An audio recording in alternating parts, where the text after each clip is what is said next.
السلام علیکم ورحمۃ اللہ وبرکاتہ۔ اعوذ باللہ من الشیطان الرجیم، بسم اللہ الرحمن الرحیم۔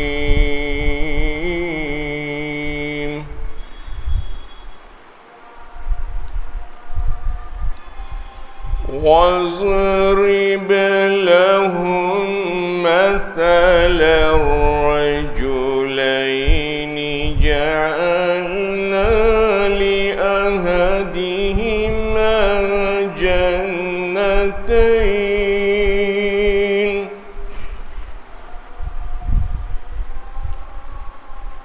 جنتين من أعناب وحففناهما بنخل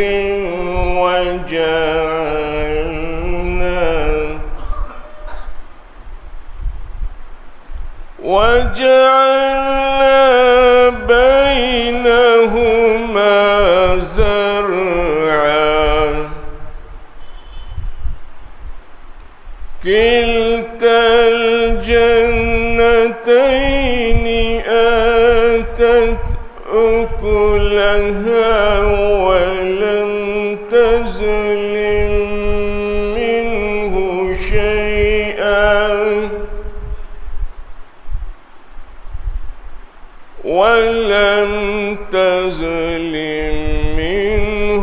شيئا وفجرنا خلالهما نهرا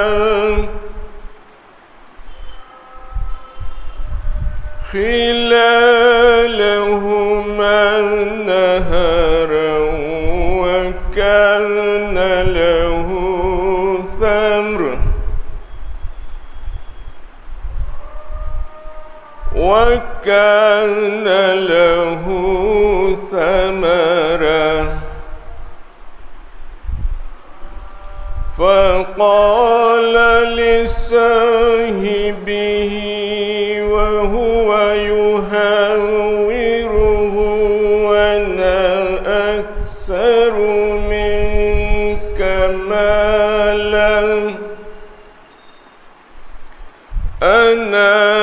أكثر منك مالا وأعز نفرا، ودخل جنته وهو ظالم لنفسه، قال ما أظن أن تبيد هذه أبدا، وما أظن الساعة قائمة ولئن رددت إلى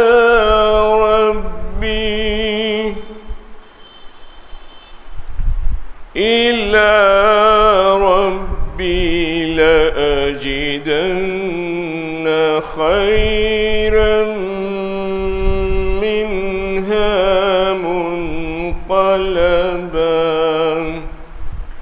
صدق الله العظيم۔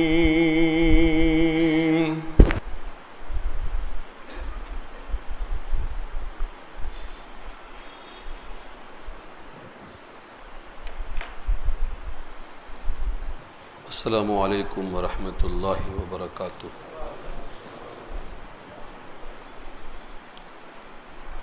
الحمد للہ وحدہ، والصلاة والسلام علی من لا نبی بعدہ، اما بعد، فاعوذ باللہ من الشیطان الرجیم، بسم اللہ الرحمن الرحیم۔ واضرب لهم مثل الرجلين جعلنا لأحدهما جنتين من أعناب وحففناهما بنخل وجعلنا بينهما زرعا كلتا الجنتين آتت أكلها ولم تظلم منه شيئا وفجرنا خلالهما نهرا إلى آخر الآية. صدق الله العلي العظيم وصدق رسوله النبي الكريم ونحن على ذلك من الشاهدين والشاكرين. اللهم ألهمنا رشدنا وأعذنا من شرور أنفسنا. اللهم وفقنا لما تحب وترضى من القول والفعل والنية. رب اشرح لي صدري ويسر لي أمري واحلل عقدة من لساني يفقهوا قولي. آمین یا رب العالمین. محترم حضرات، معزز سامعین، ملی بھائیوں، بزرگوں اور دوستوں، میری ماؤں اور بہنوں، پیارے بچوں، 15واں پارہ سورہ کہف، یہاں سے پارے کا 17واں رکوع شروع ہو رہا ہے اور سورت کا 5واں رکوع. اللہ رب العزت نے 2 آدمیوں کی مثال دے کے سمجھایا ہے.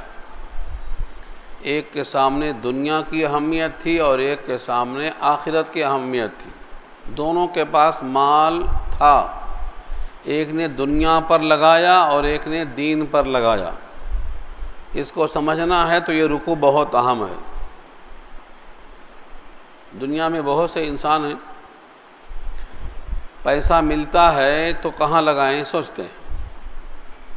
اس رکوع کو اگر آپ سمجھ گئے تو آپ کو دنیا کے مقابل دین کی اہمیت معلوم ہو جائے گی. جس نے دنیا میں لگایا بہت عیش میں تھا،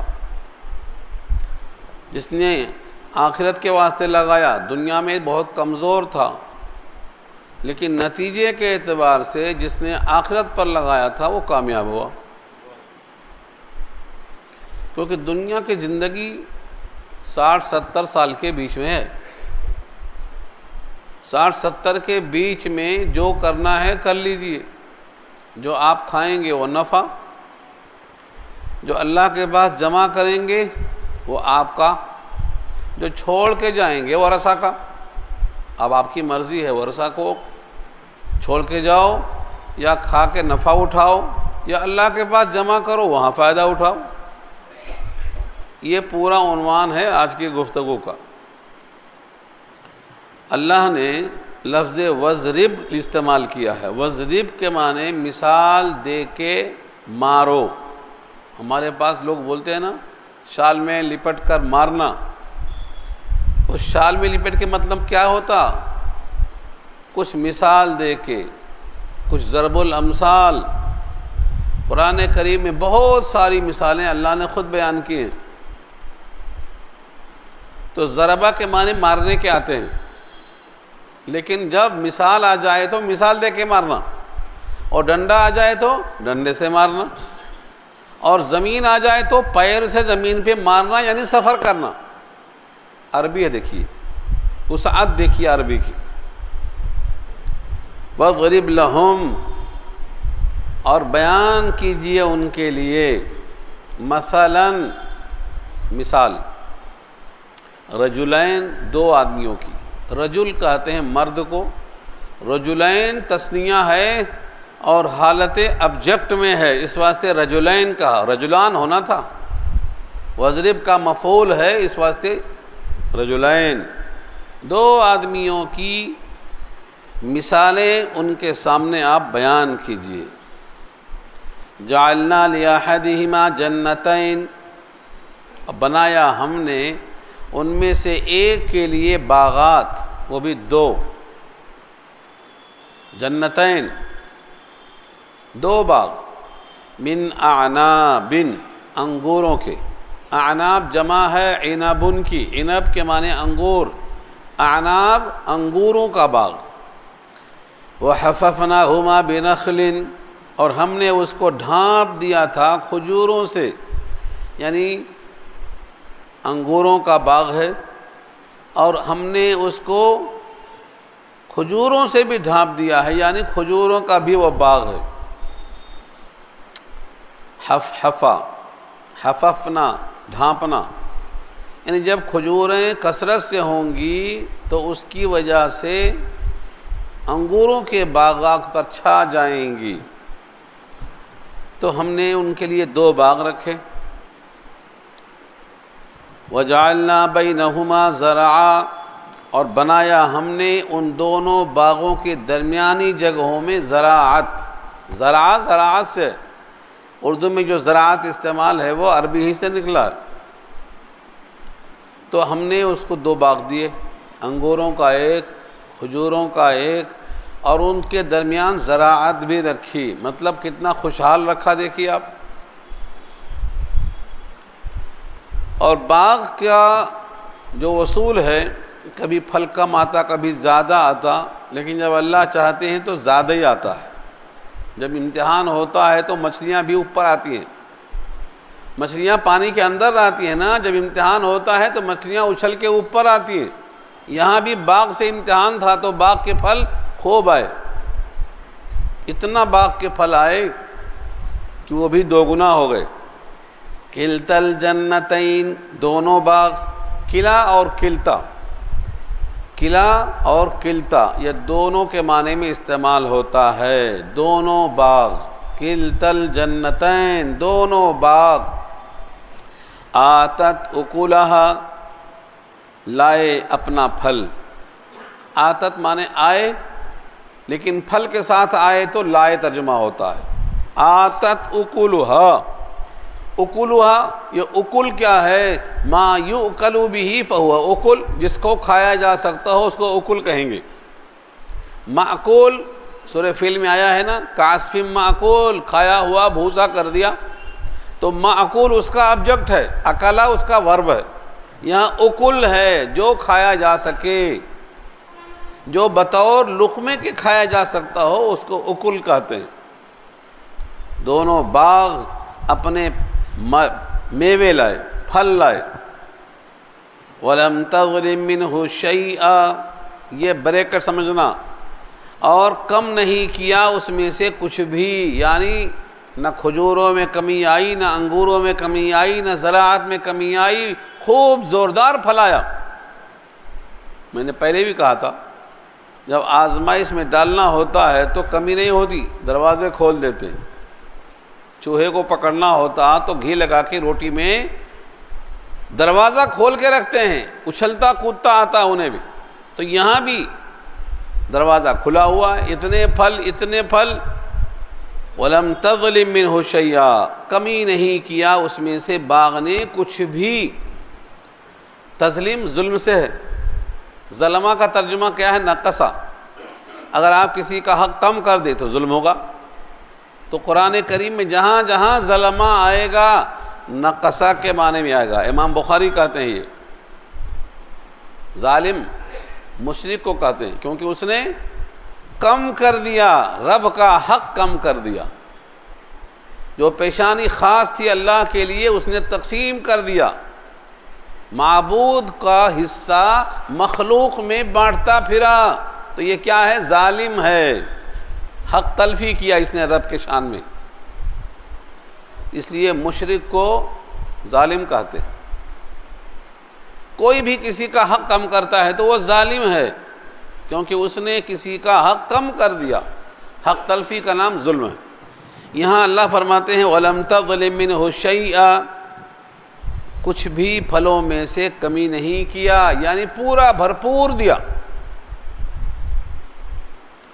وَفَجَّرْنَا خِلَالَهُمَا نَهَرًا، اور ہم نے جاری کر دیا ان دونوں باغوں کے درمیان نہر۔ نہر عربی لفظ ہے جو اردو میں استعمال ہے۔ 25% قرآن میں الفاظ اردو میں استعمال ہیں، 25%۔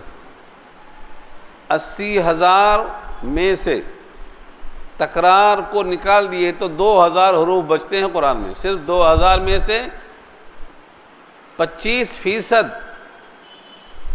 اردو میں استعمال ہے، جیسے نہر عربی لفظ ہے، انسان، مصیبت، کرسی، قلم، سب اردو میں استعمال ہے، سب عربی ہے۔ اگر آپ ان کو نکال دیں تو بنتے 1500۔ یہ 1500 حروف یاد کر لیے تو قرآن سمجھ میں آئے گا، مگر وہ بھی یاد نہیں ہو رہا آپ سے۔ جو چیز یاد نہیں کرنا وہ برابر یاد ہے، پرانے قصے یاد ہے، ان کی چغلی یاد ہے، ان کی غیبت یاد ہے، ہر ایک کی پوری داستان یاد ہے، مگر یہ 1500 حروف کے معنی یاد کرنا ہے تو یاد ہی نہیں ہے۔ دماغ کمزور ہے، دماغ میں گھستے نہیں ہے۔ کوئی نہیں کہتا کہ ہم نے محنت نہیں کی ہے، یاد نہیں ہو رہا صاحب، یاد نہیں ہو رہا بولتے۔ میں کہتا ہوں یاد کرنے کی کوشش ہی نہیں ہوئی، یہ کیوں نہیں بولتے؟ طلب کی کمی ہے۔ جتنی طلب ہے ولیمہ کھانے کی اتنی بھی ہو گئی تو بڑی بات ہے، برابر آئے گا۔ وَلَمْ تَظْلِم مِّنْهُ شَيْئًا وَفَجَّرْنَا خِلَالَهُمَا نَهْرًا، اور جاری کر دیا ہم نے، فجر جاری کرنا، فجر اس کا مادہ ہے۔ فجر میں کیا ہوتا؟ اندھیرا چھٹتا، روشنی نکلتی، اندھیرا پھاڑ کے روشنی نکلنے کو فجر کہتے ہیں۔ فاجر جو انسان خواہشات کو پورا کرے، شریعت کی چادر پھاڑ دے، اس کو فاجر کہیں گے۔ تو فاجر ہو یا فجر ہو، اسی میں مبالغہ آیا تو فجرہ ہو گیا، ہم نے خوب بہایا نہر کو ان باغوں کے درمیان، یعنی پانی میں بھی کمی نہیں، پھلوں میں بھی کمی نہیں، باغوں میں بھی کمی نہیں، زراعت میں بھی کمی نہیں۔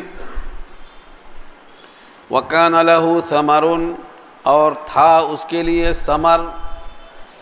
ثمر تو پھل باغ میں آ چکا تھا، پھر ثمر کیوں لائے؟ شارحین لکھتے ہیں کہ ثمر صرف پھلوں کا نام نہیں ہے، بلکہ ثمر نام ہے ہر پیداوار کا۔ اگر فیکٹری میں سے قالین بن کے نکلتا ہے تو فیکٹری کا قالین اس کا ثمر ہے۔ شادی ہونے کے بعد بچہ پیدا ہوتا ہے تو بچہ بھی شادی کا ثمر ہے۔ ثمر کے معنی رزلٹ، نتیجہ، کسی بھی چیز کی پیداوار کو ثمر کہیں گے۔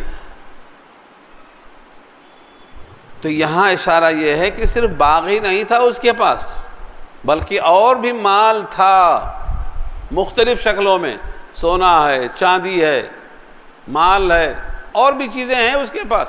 وَكَانَ لَهُ ثَمَرٌ، اور تھا اس کے لیے ثمر، یعنی اور بھی قسم کا مال، باغوں کے علاوہ، پھلوں کے علاوہ۔ اور جب آدمی کے پاس یہ سب ہو جاتا ہے تو وہ سمجھتا ہے اب میرے برابر کوئی نہیں، من چنی دیگرے نیست، اپنے سے کم تر سمجھتا ہے، ساری کائنات کو حقیر سمجھتا ہے، تفوق اور برتری کے زعم میں دوسروں کو کمتر سمجھتا ہے، دوسروں کی تحقیر، تذلیل، توہین اس کے دل میں آ جاتی ہے۔ یہ نہیں سمجھتا ہے کہ جیسے اللہ نے دینے والا بنایا ہے وہ لینے والا بھی بنا سکتا ہے، دیر نہیں لگتی، اچھوں کو گرتے ہوئے دیر نہیں لگی۔ آپ نے دیکھا نا رزلٹ کیا ہوا؟ ایک ہی دن میں گر گئے باتھ روم میں، پہلے ہی دن بے ہوش ہو گئے، ہڈیاں ٹوٹ گئی، سارا گھمنڈ چکنا چور ہو گیا۔ دیر لگی؟ دیر نہیں لگتی۔ کوئی بھی انسان ہو اس کو گھمنڈ زیب ہی نہیں ہے، چاہے وہ جتنا بڑا آفیسر ہو، جتنا بڑا حاکم ہو، سی ایم ہو یا پی ایم ہو، اس کو گھمنڈ زیبہ نہیں دیتا۔ گھمنڈ یعنی تفوق اور برتری، یہ اللہ نے اپنے لیے رکھا ہے، بولا یہ میرا حق ہے۔ الکبریاء ردائی والعظمت ازاری، کبریا میری چادر ہے، عظمت میری تہبند ہے، جو مجھ سے ان کو چھیننا چاہے گا ان کو میں توڑ کے ڈالوں گا جہنم میں۔ الکبریاء ردائی والعظمت ازاری، یہ اللہ کا ہے، یہ کپڑا اللہ کا ہے، یہ بندہ چھیننا چاہ رہا ہے تو کہاں جائے گا؟ جہنم میں ڈال دیا جائے گا۔ انسان کو تکبر زیبا نہیں ہے، کوئی کتنا بھی لیول کا ہو جائے۔ اللہ نے اس کو سمجھانے کے لیے ایک عجیب مثال دی ہے۔ میاں جو آدمی کھانا کھاتا ہے اس کھانے سے کچھ فضلہ نکلتا ہے، پجامہ کھول کے بیٹھتا ہے، تو اس کو کیا حق پہنچتا ہے میرا مقابلہ کرنے کا؟ اس سے بڑی مثال اور کیا ہو سکتی؟ کہا حضرت عیسیٰ اور ان کی والدہ دونوں کھانا کھاتے تھے، تم خدائی میں شریک کیسے کرے ان کو؟ وہ امہ صدیقہ، ماں صدیقہ ہیں، مگر کانا یاکلان الطعام، دونوں کھانا کھاتے تھے، اور کھانا کھاتے تھے کا مطلب فضلہ نکلنا لازمی، اور جہاں سے فضلہ نکلتا ہو وہ خدائی میں شریک کیسے ہو سکتا ہے؟ تیری عقل کہاں ماری گئی؟ یہ لہجہ بتاتا ہے گھمنڈ نہیں چلے گا، کسی کا گھمنڈ نہیں چلے گا۔ یہاں گھمنڈ آ گیا، اس کو اپنے دوست کو للکار رہا ہے، میرے پاس یہ ہے، یہ ہے، یہ فانی ہے، نہیں بول سکتا۔ اللہ نے کہا جو جس کے پاس ہے سب فانی ہے، جو میرے پاس ہے وہ باقی ہے۔ ما عندکم ینفد وما عند اللہ باق، تمہارے پاس جو ہے وہ فنا ہونے والا ہے، کیونکہ تم خود فانی ہو، تمہاری ہر چیز فانی ہے، تم جس دنیا میں ہو یہ بھی فانی ہے۔ ہاں میرے پاس جو ہے وہ باقی ہے، اگر بقا چاہتے ہو جمع کر دو میرے پاس۔ ما عندکم ینفد وما عند اللہ باق، تو اللہ کے پاس جو ہے وہ باقی رہے گا۔ گھمنڈ آ گیا اس کو۔ ایک شاعر نے اس کو بہت اچھی بات کہا ہے، بہت اچھے انداز سے کہا، کبر زیبا ہے کبریا کے لیے، تو تکبر نہ کر خدا کے لیے۔ اس زمین پر بھی کیا اکڑنا ہے جس میں گڑنا ہے اور سڑنا ہے، اسی پہ اکڑ رہا، اسی کے اندر جانا ہے۔ زمین دبائے گی متکبر کو، کہے گی اندر آیا ہے، اب آیا اونٹ پہاڑ کے نیچے، دبائے گی زمین، دونوں طرف کی پسلیاں مل جائیں گی۔ یہ یہاں کیوں کہہ رہا ہوں کہ وہ اپنے ساتھی پر گھمنڈ بتا رہا ہے پیسوں کی وجہ سے۔ وَكَانَ لَهُ ثَمَرٌ فَقَالَ، اس کے پاس بہت سارے مال متال سب چیزیں تھیں، متمول تھا۔ فَقَالَ لِصَاحِبِهِ، بس کہا اپنے ساتھی سے، صاحب کے معنی ساتھی، صاحب صحبت سے ہے، جو جس کے ساتھ رہے وہ اس کا ساتھی۔ ساتھی صحابہ کو صحابہ اسی واسطے کہتے ہیں کہ وہ حضور کے ساتھی، صحبت حضور کی ان کو حاصل ہے۔ اب اصطلاحی لفظ یہ ہے جس نے حضور کو بحالت ایمان دیکھا اور بحالت ایمان موت ہوئی وہ صحابی ہے۔ بحالت ایمان دیکھا اور موت بھی بحالت ایمان ہوئی، موت بھی بحالت ایمان ہوئی، یہ شرط ہے، تو اصطلاحی صحابی ہے۔ اب جنت سے وہ محروم نہیں ہو سکتا، ہر صحابی جنت میں جائے گا، ہر صحابی، ایک بھی صحابی کو اللہ نے باہر نہیں رکھا جنت سے۔ سورہ نساء، سورہ حدید دو جگہ کہا وَكُلًّا وَعَدَ اللَّهُ الْحُسْنَى، اللہ نے ہر صحابی سے جنت کا وعدہ کیا۔ تو صاحب اور صحبت، اسی سے بیوی کو صاحبہ کہتے ہیں کیونکہ ہمیشہ ساتھ رہتی ہے وہ، صاحبہ وَلَمْ تَكُن لَهُ صَاحِبَةٌ، اللہ کو صاحبہ نہیں ہے۔ تو صحیبہ کے معنی صحبت میں رہنا۔ فقال لصاحبہ، اپنے ساتھی سے کہا جو ہمیشہ ساتھ رہتا تھا، وَهُوَ يُحَاوِرُهُ، اس حالت میں کہ وہ اس سے گفتگو ہو رہی تھی۔ يُحَاوِرُهُ، محاورہ اردو میں استعمال ہے نا، جو چیز بار بار کہی جائے اس کو محاورہ کہتے ہیں۔ جیسے کریلا نیم چڑھا، بار بار کہا گیا سنا گیا تو محاورہ بن گیا۔ یہ پہلے سے کڑوا ہوتا کریلا، اب نیم پہ پکا اور بڑا ہوتا اور کڑوا ہو جاتا۔ تو کوئی مثال زیادہ کہی جائے تو اس کو محاورہ کہتے ہیں۔ حاورہ یحاورو کے معنی گفتگو کر رہا تھا، اپنے دوست سے باتیں کرتے کرتے کہہ رہا ہے، کیا کہتا ہے؟ انا اکثر منک مالا، میں ہوں تجھ سے زیادہ مال کے اعتبار سے، وَأَعَزُّ نَفَرًا، اور زیادہ عزت والا ہوں نفری قوت کے اعتبار سے۔ نفری قوت کے معنی پارلیمنٹ میں 300 آدمی ہیں، کیا کر لیتے مخالفت کر کے؟ جو چاہوں گا کروں گا، یہ ہے اعز نفرا۔ نفری قوت، جتنی تعداد سے بات مانی جاتی ہو اتنی تعداد اگر ہے تو کیا کہیں گے؟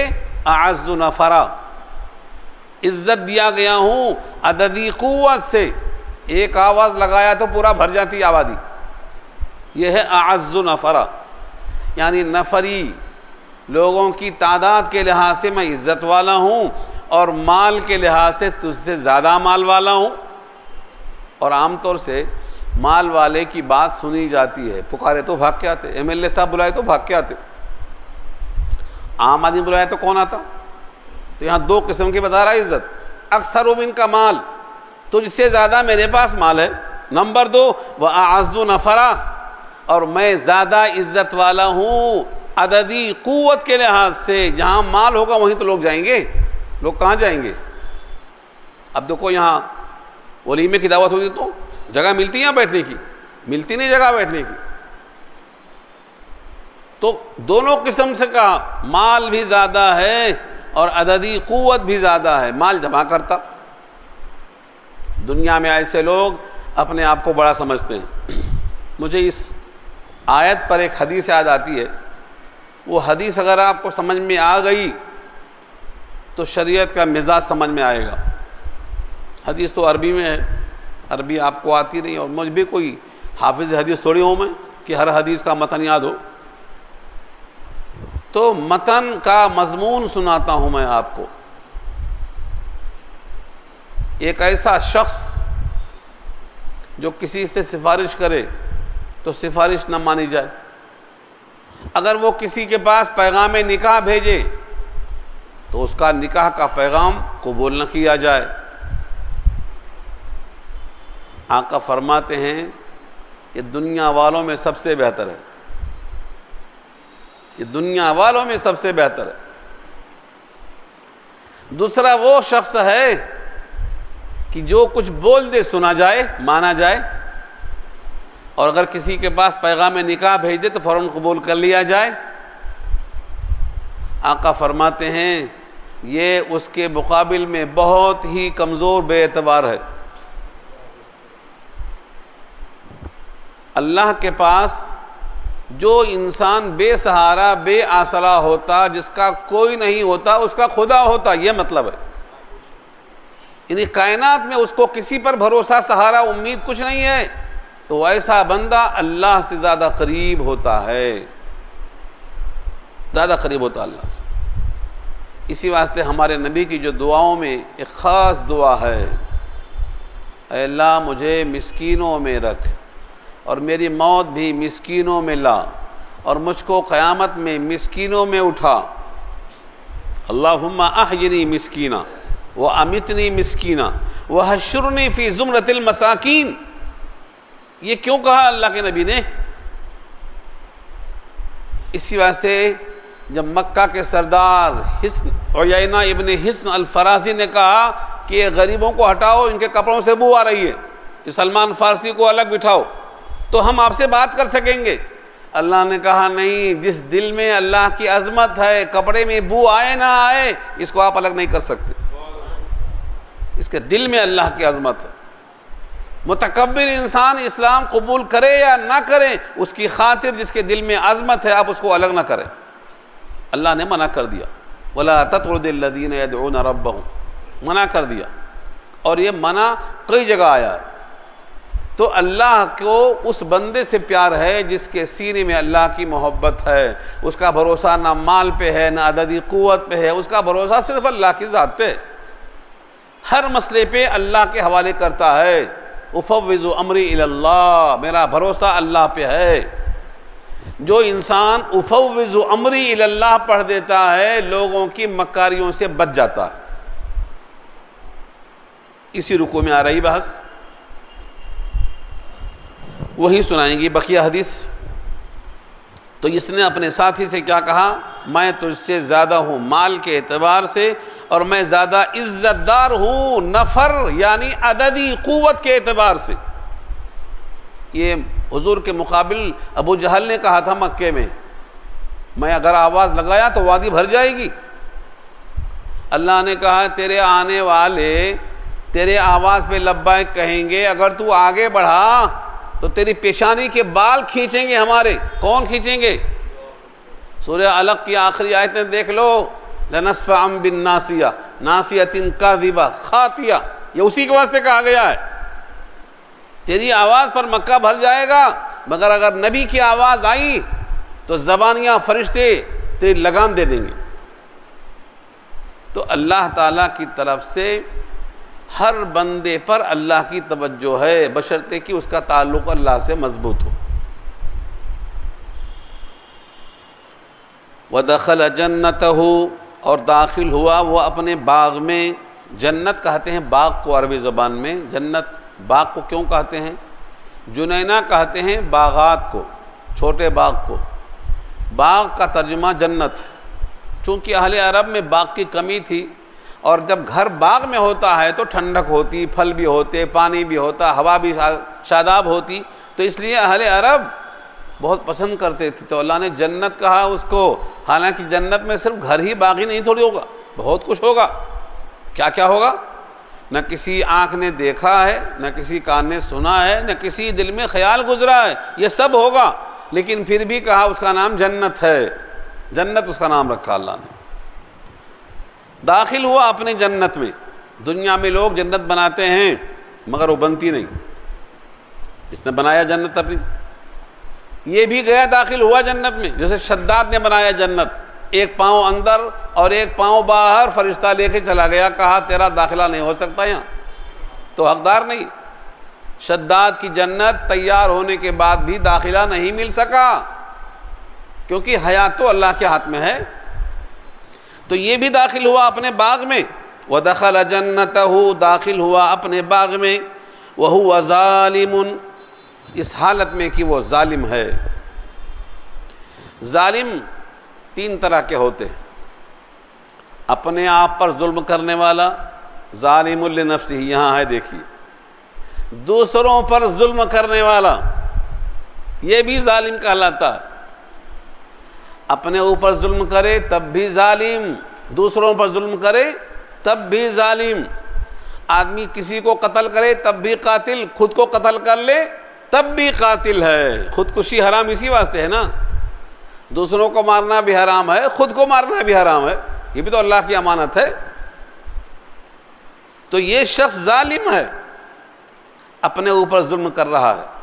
اپنے اوپر ظلم کا مطلب اپنے آپ کو جہنم کے قابل بنا رہا ہے، یہ ہے اپنے اوپر ظلم۔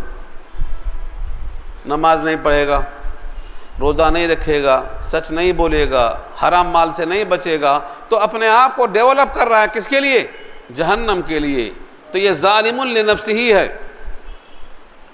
سورہ صافات میں بھی آیا یہ لفظ، ظالم لنفسہ مبین، فمنہم ظالم لنفسہ ومنہم مقتصد ومنہم سابق بالخیرات، سورہ فاطر میں بھی آیا، تو کئی جگہ آیا ہے۔ یہاں فرمایا کہ یہ بندہ باغ میں داخل ہوا اس حالت میں کہ وہ اپنے ذات پر ظلم کرنے والا ہے، یعنی شرک میں ڈوبا ہوا ہے، آخرت کو نہیں مانتا۔ قال، کہتا ہے، کیا اس نے کہا؟ ما اظن ان تبید هذه ابدا، ما اظن، میرا خیال تو یہ نہیں ہے کہ یہ میرا مال، یہ میرا باغ کبھی بھی خراب ہوگا، ہمیشہ ایسے ہی رہے گا، پیدا ہوتا رہے گا، پانی برستا رہے گا، ہوائیں چلتی رہیں گی، اور میں مزہ کرتا رہوں گا، اور بھیجنے والے کو مانوں گا نہیں۔ پانی والا اللہ ہے، اس کی نہیں سنوں گا مگر چلتا رہے گا، یہ خام خیالی ہے۔ اس کے گمان کے مطابق یہ باغ کبھی خراب نہیں ہوگا۔ ما اظن ان تبیدہ، تبیدہ مانے ہلاکت، ہذہ، یہ باغ، ابداً، کبھی بھی یہ باغ خراب نہیں ہوگا، میں ایسے رہوں گا، پھولوں میں پھلوں میں کھاتا رہوں گا، خوش رہوں گا۔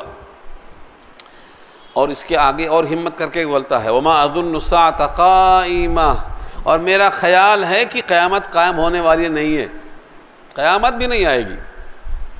آج کتنے لوگ ہیں جن کو قیامت کا یقین ہے؟ کتنے لوگ ہیں؟ حالانکہ قیامت کا یقین جزو ایمان ہے، 7 چیزیں جو ایمان کی ہیں اس میں سے ایک یہ بھی ہے کہ مرنے کے بعد زندہ کیا جاؤں گا، پھر سے مٹی سے زندہ کیا جاؤں گا۔ جیسے پہلی بار مٹی سے گیہوں بنایا، روٹی بنایا، خون بنایا، اس کے بعد نطفہ، علقہ، مضغہ بنایا، پھر مٹی میں ملا دے گا، پھر کھڑا کرے گا۔ پہلے ترتیب کے ساتھ کھڑا کیا تھا، ماں کے پیٹ میں اندھیریوں میں تیار کیا تھا، اب کی بار خالی سر پھونکے کر کھڑے ہو جائیں گے، کھڑے ہو جائیں گے۔ یہ حصہ ہے ایمانیات کا۔ کیسے کھڑا ہوگا یہ سوچنا نہیں ہے، اللہ ہر شے پہ قادر ہے، وہ کھڑا کرے گا۔ پانی برسا کر مردوں کو زندہ کرتا ہے وہ، جس طرح پانی برسا کر مردہ زمین کو زندہ کرتا ہے، ایسے مردوں کو زمین سے کھڑا کرے گا۔ لیکن یہ کیا کہتا ہے؟ وَمَا أَظُنُّ السَّاعَةَ قَائِمَةً، اور میں گمان کرتا نہیں ہوں کہ قیامت قائم ہونے والی ہے۔ اظنو میرا خیال ہے، ما اظنو میرا خیال نہیں ہے قیامت کے بارے میں کہ وہ قائم ہونے والی ہے۔ قیامت آئے گی نہیں، اور اگر بفرض محال آئی بھی تو میں بھی وہاں تم سے بھی اچھا رہوں گا، کیونکہ یہاں میں تم سے اچھا ہوں، وہاں بھی تم سے اچھا رہوں گا۔ یہ خیال باطل ہے۔ ایک قصہ سنایا تھا ہمیں، قصہ کیا، وہ حدیث کا ترجمہ تھا اصل۔ ایک صحابی تھے خباب ابن الارت، اور ایک صحابی تھے وہ لوہار کا کام کرتے تھے، لوہار کا۔ ایک کافر نے کچھ کام کرا لیا، پیسہ نہیں دیا۔ دیکھو یہ پرانی فطرت ہے، کام کرا لیا، لوہے کو بھٹی میں گرم کر کے کیا بنانا تھا بنوا لیا، جب پیسہ مانگنے گئے تو نہیں دے رہا ہے۔ کام کرا کے پیسہ نہ دینا سخت مذمت آئی ہے۔ پسینہ سوکھنے سے پہلے پیسہ دینے کا حکم ہے شریعت مصطفیٰ میں، اس نے نہیں دیا۔ انہوں نے طلب کیا تو کہا نہیں، تم پہلے محمد کا انکار کرو صلی اللہ علیہ وسلم، پہلے محمد کا انکار کرو جب تمہارا پیسہ میں تم کو دوں گا۔ انہوں نے کہا تم چاہے کتنا بھی کوشش کر لو، میں محمد کا انکار نہیں کروں گا، چاہے تم مر جاؤ، مر کے پھر زندہ ہو جاؤ تب بھی۔ جب اس نے یہ جملہ سنا تو پکڑ لیا، کہا اچھا مرنے کے بعد زندہ بھی ہونا ہے، تب تو وہیں لے لینا، تب تو وہیں لے لینا۔ یہ کافر کا نام ہے عاص بن وائل سہمی، نہیں دیا پیسہ، اور اس کا خیال تھا کہ ہم کو اور اللہ دیتا رہے گا۔ بھائی جس اللہ کے بندے پر تم ظلم کر رہے ہو، اس اللہ نے اس بندے پر ظلم کی پاداش میں تمہیں زیادہ کیوں دے گا؟ یہاں بھی ایسا ہی خیال ہے۔ وہ کیا کہہ رہا ہے؟ وَلَئِن رُدِدتُّ إِلَىٰ رَبِّي، اور اگر میں لوٹایا گیا اپنے رب کے پاس، لَأَجِدَنَّ خَيْرًا مِّنْهَا مُنْقَلَبًا، تو میں ضرور پاؤں گا بہترین اس سے بھی جائے ٹھکانہ۔ منقلبہ کے معنی انقلاب سے بنا ہے، یہ پلٹ کر جانے کی جگہ۔ منقلبہ یعنی دنیا سے منتقل ہو کر آخرت میں جاؤں گا، اگر ہے تو وہاں مجھے اس سے بہتر ٹھکانہ ملے گا، کیونکہ میں یہاں بھی اچھا ہوں، وہاں بھی اچھا رہوں گا۔ وَلَئِن رُدِدتُّ، اور اگر میں لوٹایا گیا، اول تو لوٹایا نہیں جاؤں گا، لیکن اگر میں گیا تو سب لے کر جاؤں گا نا، سب لے کر جاؤں گا۔ حالانکہ جائے گا بغیر لباس کے، ننگا ہو کر جائے گا، لیکن سوچتا ہے سب لے کر جاؤں گا، وہاں بھی تم سے اچھا رہوں گا، پورا مال منتقل کروں گا۔ وَلَئِن رُدِدتُّ، اور اگر میں لوٹایا گیا، رد کیا گیا مطلب لوٹایا گیا، إِلَىٰ رَبِّي، اپنے رب کی طرف، لَأَجِدَنَّ، تو میں ضرور پاؤں گا، خَيْرًا مِّنْهَا، اس سے بہتر، منقلبا، ٹھہرنے کی جگہ۔ اب باری آئی ہے بولنے کی صاحب ایمان کی۔ ایمان والا کیسا بھروسہ کرتا ہے اللہ پر، کیسی نصیحت کرتا ہے۔ یہاں سے صاحب ایمان اپنے دوست کو بات کرتا ہے۔ ایک دوست مومن ہے اور ایک دوست کافر ہے، دوستی ہو سکتی ہے۔ میں نے پہلے بھی کہا تھا مومن کی دوستی کافر سے ہو سکتی ہے، لیکن دوستی کے 4 درجے ہیں۔ ایک منع ہے، 3 جائز ہے۔ منع کون سی ہے؟ رازداں بنانا، بھیدی بنانا، بھیدی بنانا، رازداں بنانا، جس کو ہم بولتے ہیں قلبی تعلق، یہ منع ہے۔ 3 جائز کون سا ہے؟ خاطر تواضع کرنا، خاطر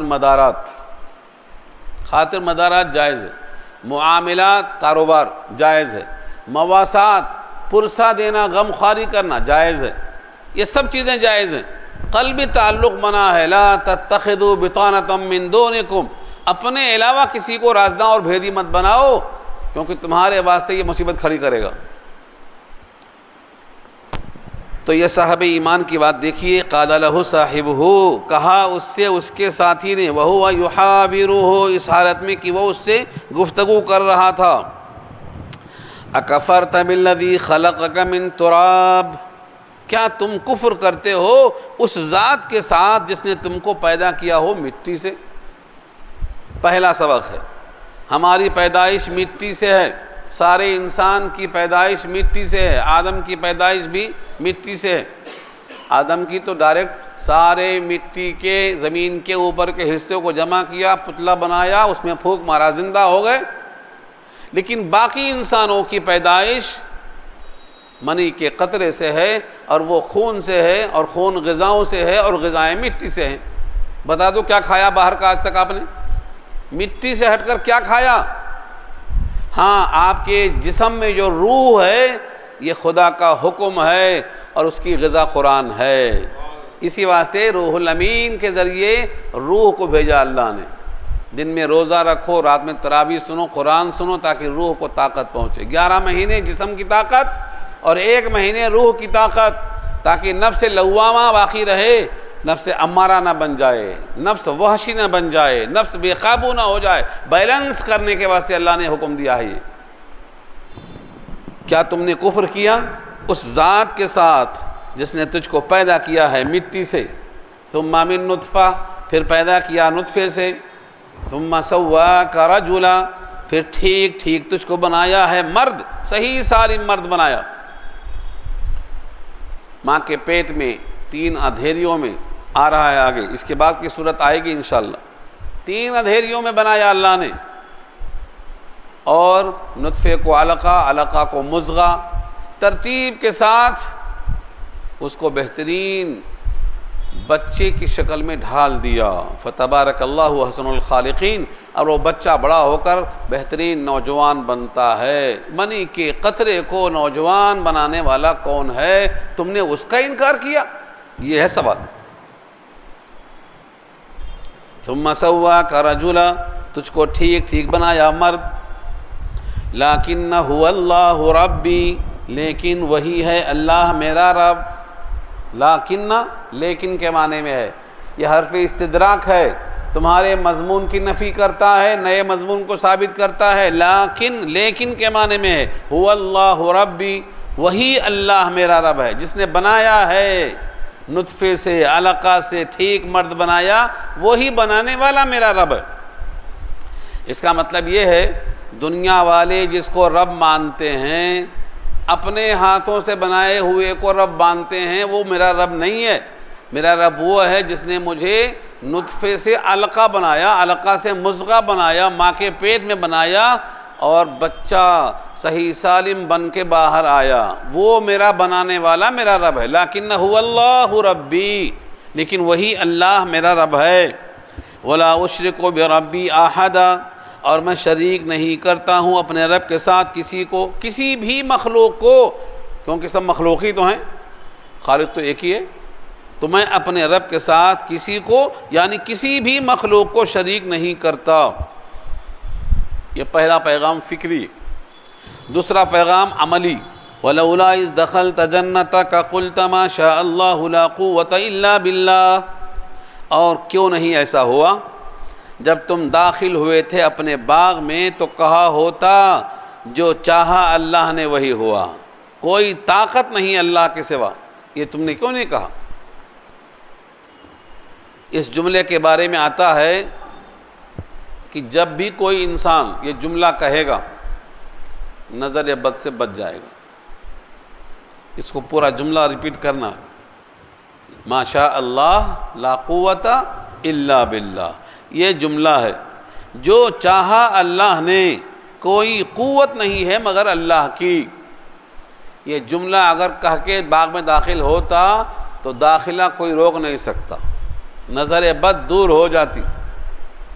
صاحب قرطبی نے یہاں 3-4 آیتیں کوٹ کی ہیں، اگر کوئی بندہ یہ پڑھ لے گا تو نظر سے دور ہو جائے گا، نظر بد دور ہو جائے گی۔ اور اگر کسی نے کہہ دیا افوض امری الی اللہ، میں نے اپنا معاملہ سپرد کر دیا اللہ کے، تو لوگوں کے مکر سے، لوگوں کے داؤں سے، لوگوں کی سازشوں سے محفوظ ہو جائے گا، بچ جائے گا، اللہ کی پناہ میں آ جائے گا۔ افوض امری الی اللہ، یہ وہ شخص ہے جس نے فرعون کے مقابل میں حضرت موسیٰ کا تعارف کرایا تھا، اس کی جان کو خطرہ ہوا تو اس نے کہا افوض امری الی اللہ، میرا معاملہ اللہ کے سپرد کرتا ہوں، لوگوں کی سازشوں سے بچ جائے گا۔ ایسے وہاں بہت سی آیتوں کو انہوں نے پیش کیا ہے کہ اس کا یہ فائدہ، اس کا یہ فائدہ، اس کا یہ فائدہ۔ ایسے ہی اگر کوئی انسان نظر بد سے بچنا چاہتا ہے تو یہ جملہ بہت اہم ہے۔ جب کوئی چیز اچھی لگے آپ کو، آپ کا گھر اچھا لگے، باغ اچھا لگے، بیوی اچھی لگے، بچے اچھے لگیں، دوست اچھا لگے، آپ کا استاد اچھا لگے، تو آپ کیا کہیں گے؟ ماشاء اللہ لا قوت الا باللہ۔ اس سے نظر بد دور ہو جاتی۔ تو تم نے کیوں نہیں کہا جب تم داخل ہوئے تھے باغ میں، تو تم نے کیوں نہیں کہا ماشاء اللہ لا قوت الا باللہ؟ ان ترنی انا اقل منک مالا وولدا، اگر تم نے دیکھا ہے کہ میں کمتر ہوں تجھ سے مال میں اور اولاد میں، میری اولاد بھی تجھ سے کم اور میرا مال بھی تجھ سے کم، اور تیرے پاس مال بہت زیادہ، تو تم نے ماشاء اللہ کہا ہوتا، باقی رہتا ہو۔ لیکن اس کا مال ماشاء اللہ کہے بغیر اللہ کے فیصلے سے باغ اس کا ختم ہو گیا، باغ ہی مٹ گیا۔ جس کے بارے میں گمان تھا کہ کبھی نہیں ہلاک ہوگا، وہ آج ہی ہلاک ہو گیا، باغ ختم ہو گیا۔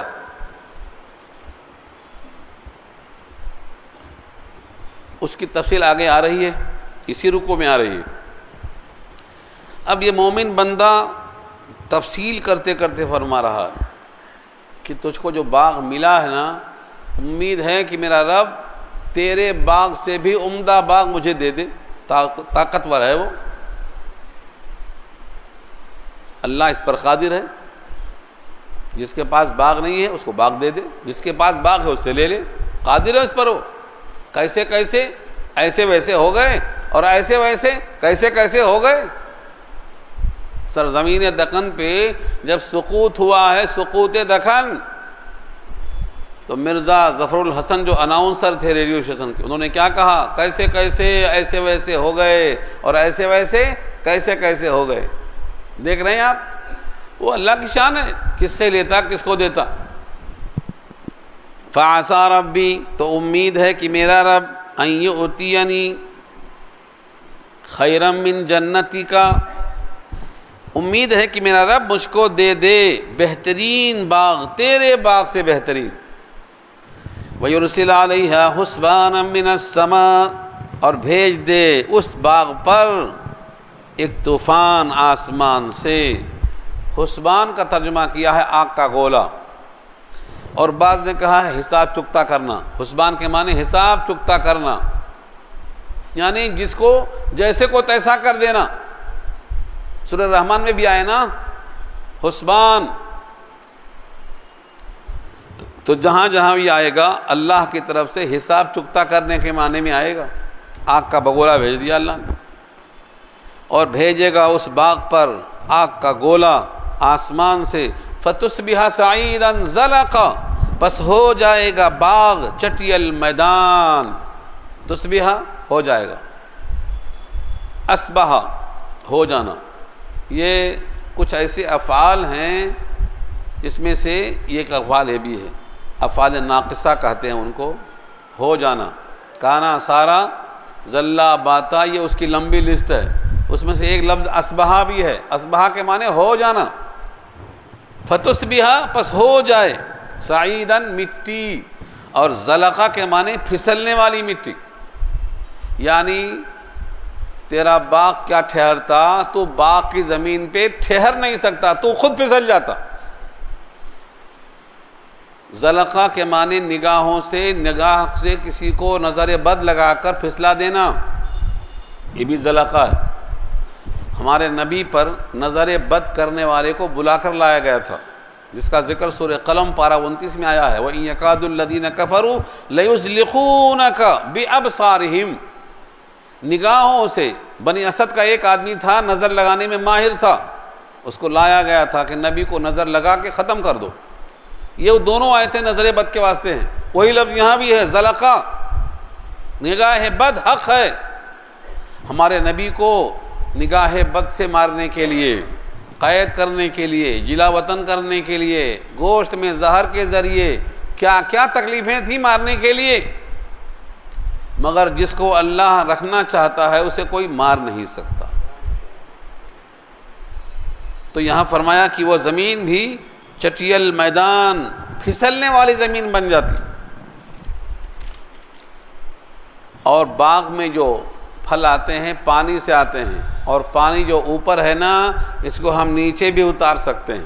او یصبح ماؤہا غورا، او یصبح ماؤہا غورا، یا ہو جائے، یہاں بھی وہی اصبح سے یصبح آیا، یا ہو جائے اس کا پانی غورا، نیچے۔ غور کے معنی پانی کا نیچے ہونا، اردو میں کہتے ہیں غور و فکر کرنا، مطلب غور و فکر معنی سوچنا، گہرائی میں ڈیپ میں جا کے سوچنا، یہ غور ہے، غور و فکر کرنا۔ لیکن عربی میں جب آئے گا یہ تو پانی کا نیچے اتر جانا۔ یہ جملہ سورہ ملک میں آیا ہے، اللہ پوچھتے ہیں اگر میں پانی کو جو 5 فٹ پہ، 10 فٹ پہ، 20 فٹ پہ، بہرحال علاقے الگ الگ ہیں، اگر میں اس کو نیچے اتار دوں تو تم میں سے کس کی ہمت ہے کہ جا کے نیچے سے اوپر لے آئے؟ فَمَن يَأْتِيكُم بِمَاءٍ مَّعِينٍ قُلْ أَرَأَيْتُمْ إِنْ أَصْبَحَ مَاؤُكُمْ غَوْرًا فَمَن يَأْتِيكُم بِمَاءٍ مَّعِينٍ۔ کون لائے گا پانی؟ آج پانی کا لیول اگر نیچے ہم نے اتار دیا ہے تو اوپر لانے والا کوئی نہیں ہے۔ جس پانی سے باغ کا وجود ہے وہ پانی کو اتار دیا تو کہاں سے لائے گا پانی؟ او یصبح ماؤہا غورا، یا ہو جائے اس کا پانی نیچے، فلن تستطیع لہ طلبا، تو ہرگز تو استطاعت نہیں رکھے گا اس کو طلب کرنے کی، اس کو اوپر لانے کی، اس کو حاصل کرنے کی، تیرے پاس اوقات نہیں ہے۔ وَأُحِيطَ بِثَمَرِهِ، یہاں سے رزلٹ آ رہا ہے اب، اللہ فرماتے ہیں وَأُحِيطَ بِثَمَرِهِ، اور اس کے پھلوں کو گھیر لیا گیا۔ وحیطہ، احاطہ، گھیر لینا، یعنی اس کے پھلوں پر اللہ کا ایسا عذاب آیا کہ پورے غائب۔ آگ کا گولا آیا، یا پتھراؤ آیا، یا آندھی آئی، کچھ بھی۔ احیطہ یہ فعل ماضی مجہول ہے جس کا فاعل نہیں معلوم، کیسے احاطہ ہوا نہیں بتایا، لیکن گھیرا گیا معلوم ہوا، باغ تباہ ہوا، اس کے پھلوں کو گھیر لیا گیا۔ فَأَصْبَحَ يُقَلِّبُ كَفَّيْهِ عَلَى مَا أَنفَقَ فِيهَا، پس ہو گیا، یہاں بھی دیکھو اصبح آیا، ہو گیا، اپنے ہتھیلیوں کو اپنی ہتھیلیوں پر الٹتا پلٹتا رہ گیا، جس کو ہم اردو میں کہتے ہیں کف افسوس ملنا۔ کف افسوس کیا ہے؟ ایک ہاتھ کی ہتھیلی دوسرے ہاتھ کی ہتھیلی پر رکھ کے مرنا، جتنا لگایا تھا وہ بھی نہیں نکلا، اصل بھی گیا، نفع بھی گیا۔ عَلَى مَا أَنفَقَ فِيهَا، اس خرچے پر جو باغ میں اس نے لگایا تھا، جو پونجی لگائی تھی، اس کے افسوس میں اپنی ہتھیلیاں مل رہا ہے۔ کبھی کہا جاتا ہے کف افسوس ملنا، اور کبھی کہا جاتا ہے انگلیاں دانتوں میں دبا کر چبانا، افسوس کا اظہار۔ اس کو کیا افسوس ہے؟ پانی نیچے چلا گیا، پھل ضائع ہو گیا، اب جتنے مال لگایا تھا وہ تو نکلنے مشکل ہے، تو اب خرچہ بھی گیا۔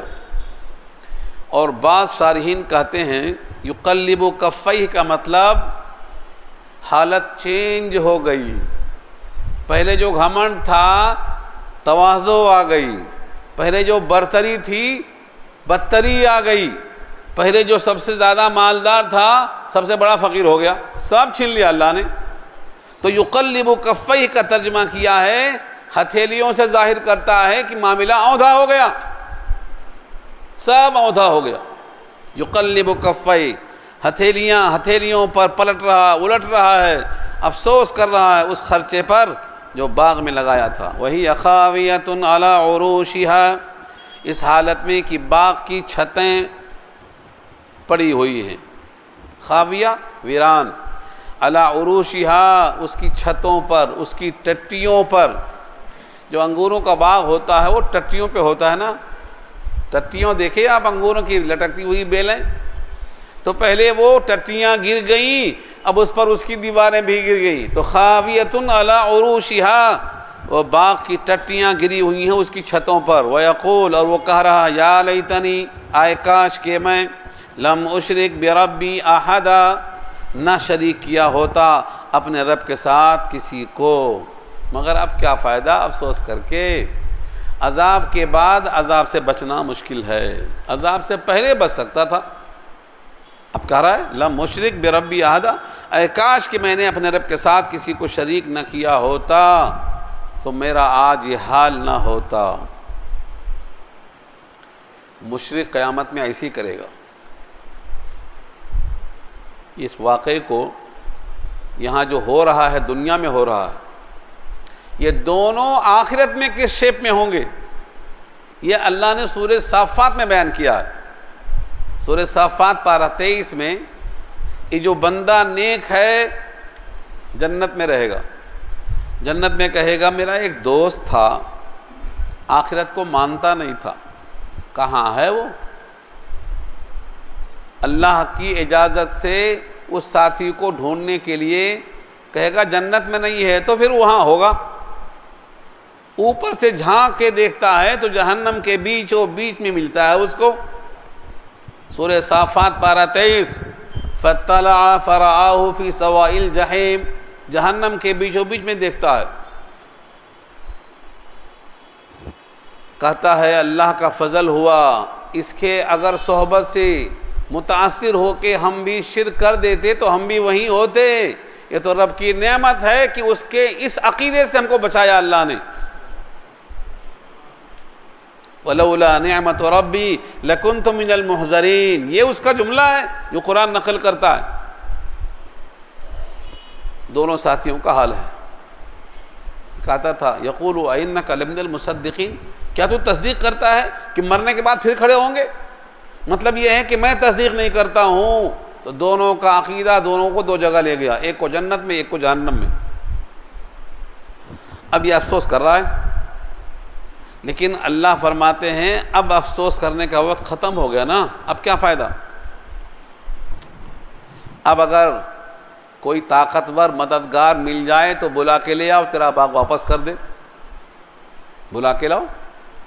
وَلَمْ تَكُنْ لَهُ فِئَةٌ، اور نہیں ہے اس کے پاس کوئی گروہ، کوئی جماعت، جس کے پاس گھمنڈ تھا نا عددی قوت میں سے کوئی پارٹی ہے تو بلا کے لاؤ۔ وَلَمْ تَكُنْ لَهُ فِئَةٌ، اور نہیں ہے اس کے پاس کوئی گروہ، يَنْصُرُونَهُ مِن دُونِ اللَّهِ، جو مقابلہ کرے، مدد کرے اس کی اللہ کے مقابل میں۔ مدد کرنے والا کوئی نہیں، کون ہے باغ کو لانے والا؟ زمین سے باغ کو نکالنے والا کون ہے؟ سارے کسان دنیا کے کہتے ہیں ہم تو صرف بیج ڈالتے ہیں، ہم تو صرف پانی ڈالتے ہیں، ہم تو صرف کھاد ڈالتے ہیں، لیکن زمین کو چیر کے اخوے کو اوپر نکالنا یہ اللہ کی شان ہے۔ کوئی کسان نہیں جانتا، کوئی کسان، دنیا کا کوئی کسان اس اخوے کو نہیں نکالتا۔ هو الذی اخرج المرعى، اللہ ہی نکالتا ہے اس کو۔ ثم شققنا الارض شقا، زمین کو ہم چیرتے ہیں، کوئی کسان نہیں چیرتا۔ اس کوپل کو نکلنے کے لیے موقع ہم فراہم کرتے ہیں، کوئی کسان کے بس کی بات نہیں ہے۔ اس لیے اللہ چیلنج کرتے ہیں تم زراعت نہیں کرتے ہو، زراعت تو ہم کرتے ہیں۔ انتم تزرعونہ ام نحن الزارعون، تم زراعت نہیں کرتے ہو، تم تو خالی بیج ڈالتے ہو سڑنے کے لیے، ہم اس کو نکالتے ہیں۔ یہاں بھی اللہ فرماتے ہیں کوئی جماعت نہیں جو اس کی مدد کرے۔ وما کان منتصرا، اور کوئی نہیں ہے جو اللہ سے اس کا انتقام لے۔ منتصرہ انتصار سے ہے، انتقام کے معنی میں ہے۔ کون ہے آ کے انتقام لینے والا؟ ہنالک الولایۃ للہ الحق، وہی ہے ہنالک مانے وہاں جہاں پر یہ واقعہ پیش آئے گا. ہنالک الولایت، واو پر زبر کے ساتھ ولایت ہے. جب اللہ کی ملکیت دکھانا ہو تو ولایت، اور جب کسی بندے کی ملکیت دکھانا ہو تو ولایت. شادی میں بولتے ہیں نا بھائی اس کا ولی کون ہے، جنازہ پڑھانا ہے اس کا ولی کون ہے، تو وہ ولایت ہے. لیکن جب اللہ کے واسطے آئے تو ولایت ہے. ہنالک الولایت للہ الحق، اس اللہ کے لیے جو حق ہے، جو سچ ہے، سچی ولایت اسی کو حاصل ہے. دنیا میں بھی اس کو ولایت حاصل ہے، لیکن دنیا میں ظاہر نہیں کرتا، وہاں ظاہر کرے گا، وہاں کسی کو بولنے کا موقع نہیں ملے گا. ہوا خیر ثوابا وخیر عقبا، وہی بہتر ہے بدلے کے اعتبار سے اور وہی بہتر ہے انجام کے اعتبار سے. ثواب مانے بدلہ اور عقبہ کے مانے انجام. یہ عقب سے بنا ہے. عقب مانے ایڑی. ایڑی کہاں ہوتی؟ پیچھے ہوتی. جو ہمارا آنے والا فیوچر ہے اس کو عقبہ کہتے ہیں. کسی کا عقبہ جہنم ہے اور کسی کا عقبہ جنت ہے، یہ اس کا رزلٹ ہے، نتیجہ اس کا یہ ہے. تو فرمایا کہ جب سچی ولایت اللہ کی ہے تو اللہ کے واسطے جو کام کرے گا وہی بہتر ہوگا ثواب کے اعتبار سے اور وہی بہتر ہوگا انجام کے اعتبار سے. بات ختم ہو گئی.